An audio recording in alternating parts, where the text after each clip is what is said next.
ছিল নানা শঙ্কা, নানা ভয়। ব্রাজিল কি তাহলে গ্রুপ পর্বেই বাদ পড়বে? 5 বারের বিশ্ব চ্যাম্পিয়ন ব্রাজিল সমর্থকদের চিন্তায় আসলে রাতে ঘুম হয়নি। ম্যাচটা ছিল হাইতির বিপক্ষে। এরকম একটা পুচকে দলের বিপক্ষে ব্রাজিলের মতো শক্তিশালী দল আসলে কেন চিন্তা করবে? চিন্তার কারণটা ছিল বৈকি।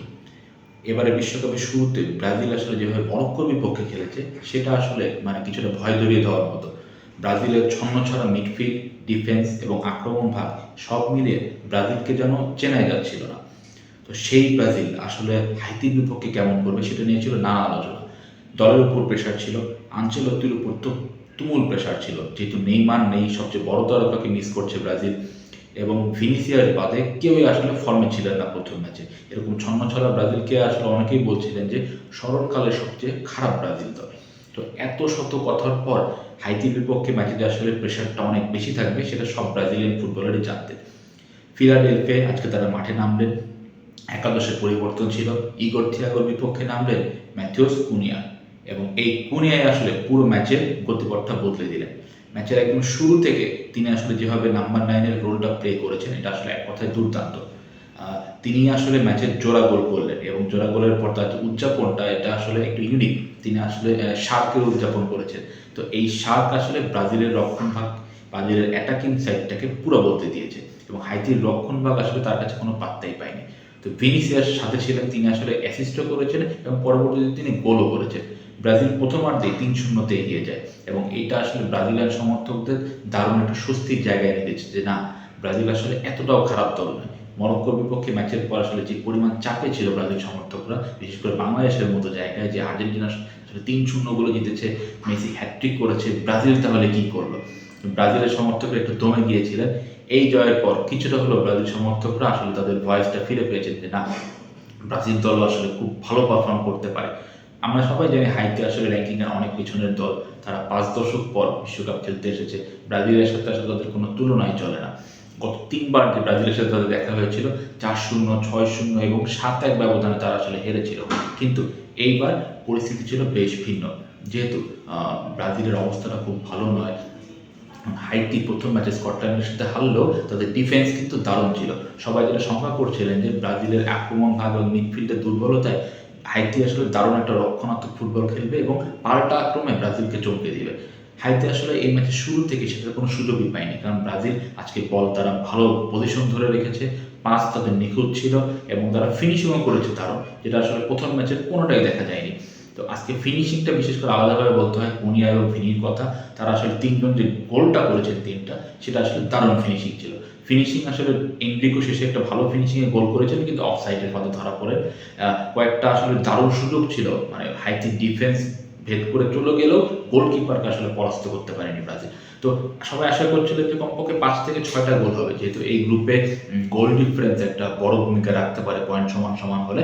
তো ব্রাজিল কিছুটা আক্ষেপ করলো, জয়টা আসলে তাদের দরকার ছিল।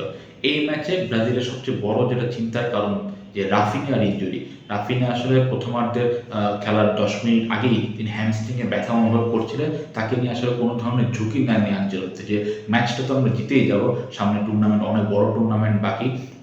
রাফিনিয়ার মতো স্টার প্লেয়ারকে নিয়ে আসলে কোনো ধরনের রিস্ক নেওয়া যাবে না। আনচেলত্তি আসলে সেটাই করেছেন, রাফিনিয়াকে তিনি উঠিয়ে নিয়েছেন, এবং ব্রায়ান কেনাম তিনি কিন্তু ভালো খেলেছেন ব্রায়ান, হ্যাঁ, তাকে আসলে কোনো ছোট করে দেখার কোনো উপায় নেই। তিনি ব্রাজিলের তো স্টারের ভিতরেও তিনি, মার্টিনালিও নেমেছিলেন, তারা কিন্তু সবাই আসলে খুব ভালো করেছে আজকে।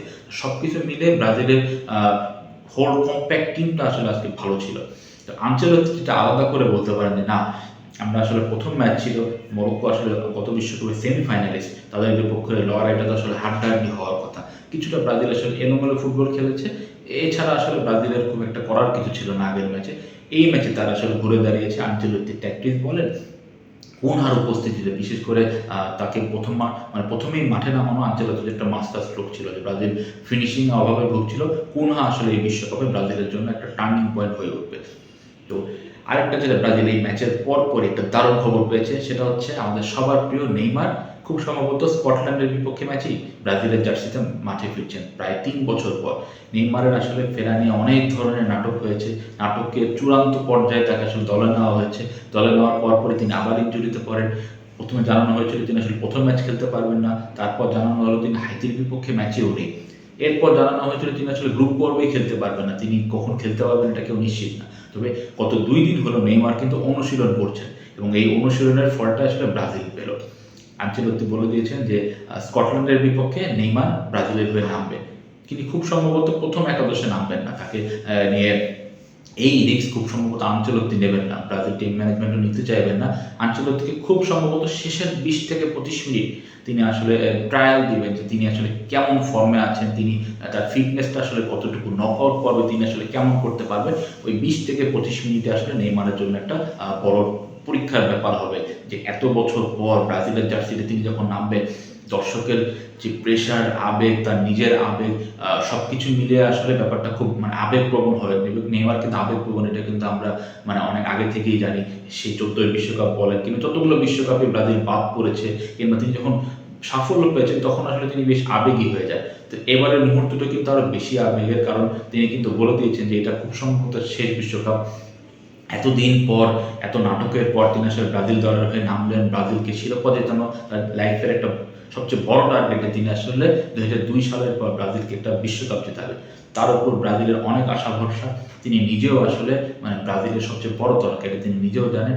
তো এরকম একটা সব কিছু মিলিয়ে তিনি যখন স্কটল্যান্ডের বিপক্ষে মাঠে নামবেন তখন কিন্তু একটা অ্যাটমসফিয়ারটা হবে দুর্দান্ত। নেইমার যখন মাঠে নামার প্রস্তুতি নেবেন তখন থেকে ওইদিন আসলে পরিস্থিতিটা কেমন হবে সেটা আসলে আমরা কেউ কল্পনা করতে পারছি না।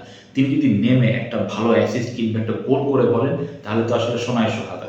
তবে আনচেলত্তি যেটা চাবেন যে নেইমার আসলে শেষের 20-25 মিনিট নেমে তিনি আসলে স্বাভাবিকভাবে তার খেলাটা খেলুক, নিজেকে আসলে গা গরমের ব্যাপার বলেন কিংবা নকআউট পর্বের জন্য প্রস্তুতি কিংবা নিজের ফিটনেসটাকে টেস্ট করা, সব কিছু মিলিয়ে তিনি আসলে একটা ভালো একটা পরীক্ষা দিক যে না, আমিও আসলে ফিট জাতীয় দলে খেলার জন্য। যেহেতু আনচেলত্তি বারবার বলেছেন যে ফিটনেসটা আসলে তার দলে সবচেয়ে গুরুত্বপূর্ণ। তো শেষ পর্যন্ত নেইমার আসলে কেমনভাবে ফিরবেন। স্কটল্যান্ডের বিপক্ষে ম্যাচে ব্রাজিল আসলে মোটামুটি জিতলেই গ্রুপ চ্যাম্পিয়ন, যদি ওদিকে মরক্কো আসলে খুব বড় ব্যবধানে হাইতিকে না হারে। তো ব্রাজিলের জন্য আসলে গোল ডিফারেন্সটা একটু দেখার বিষয়। তারা নিশ্চয়ই চাবে আজকে যে 3-4টা গোল মিস হয়েছে স্কটল্যান্ডের বিপক্ষে যেন সেটা মিস না হয় এবং তারা যেন গ্রুপ চ্যাম্পিয়ন হয়ে পরের রাউন্ডে যায়। তাদের কনফিডেন্স আসলে বুস্ট করুক, তাদের সমর্থকরা আসলে কিছু দমে ছিল, তাদেরও আসলে একটু স্বস্তি ফিল করছে যে না, ব্রাজিল যদিও এত তারকা বহুল দল যদি আমরা বলতেও না পারি, তাদের দলে বেশ কয়েকজন তারকা থাকলেও ওরকম শক্তিশালী ব্রাজিল দল নয়, তাও এই ব্রাজিল দলটা যে ভালো কিছু করতে পারে সেটার অপেক্ষাতে আছে পুরো ব্রাজিল। তো শেষ পর্যন্ত ব্রাজিল আসলে কীভাবে সেকেন্ড রাউন্ডে যাবে এটা আসলে স্কটল্যান্ডের বিপক্ষে ম্যাচে আমরা দেখতে পারবো। তো আজকে যে ব্রাজিল পারফর্ম করেছে সেটা ব্রাজিলকে আসলে 10-এ 8 দেওয়া যায়। আমি যেটা বলবো যে 10-এ 8 তারা পেতেই পারে। আরেকটু ভালো হতে পারতো, আরও বেশ কয়েকটা গোল হতে পারতো, তাহলে আসলে জয়টা আসলে আরও আনন্দদায়ক হতো। তাও ব্রাজিল জিতেছে, এটা আসলে ব্রাজিল সমর্থকের জন্য বড় পাওয়া।